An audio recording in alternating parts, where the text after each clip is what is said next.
Let's bring in Cleveland Police Detective Stephen Loomis to react. Are these concerns valid, sir? Absolutely not. Not at a local law enforcement level in any case.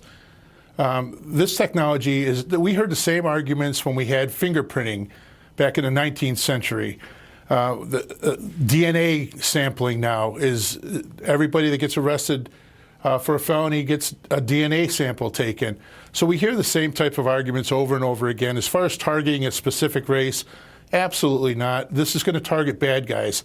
And it's going to make law-abiding citizens much safer and law enforcement that are protecting them. The argument is that innocent people's faces will stay in those databases forever at police departments. Your reaction to that?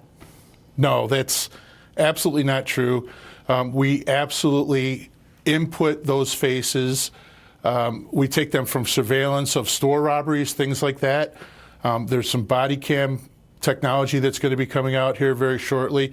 And keep in mind, only 11 states right now have this. It's going to be very closely monitored, just as NCIC is. We can do criminal background checks, but we have to have a law enforcement purpose to do that. And so it's not going to be the free-for-all that you know, these groups are claiming it's going to be. Detective, how does it keep us safe? I'm sorry? How does this technology keep us safe?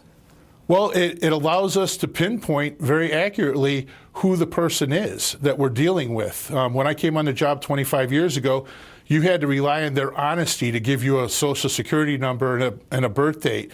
Now we have computers in the cars, and we can check those things very quickly and get a picture of them right now to make sure that they're telling us the truth about that.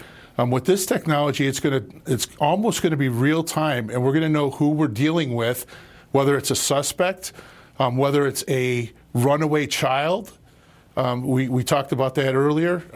You know, there's all kinds of applications for it, but it's not going to be to target protesters. I mean, it's ridiculous. No cop in this country cares about what people are protesting. We care about them being able to protest, and we'll defend that right and take a bullet for that. And that's what we care about. Can you repeat that? Because Silicon Valley thinks that law enforcement is going to do surveillance of civil rights groups and the like. So can you repeat what you just said? Are you doing surveillance of those guys?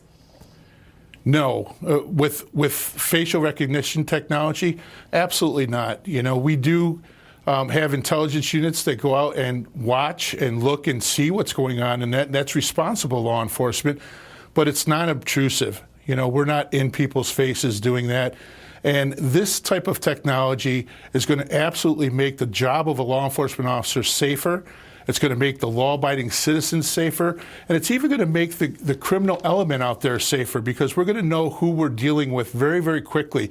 If we're dealing with a known armed felon, that's one thing. If we're dealing with a guy that's passing bad checks, that, you know, we're going to know that right away. And that's all very, very useful information. But no prosecution will ever take place solely based on this type of technology. Hey, Detective Stephen Loomis, thank you so much for coming in and your insights there, and thank you for your service to our country. We appreciate you. Thanks again.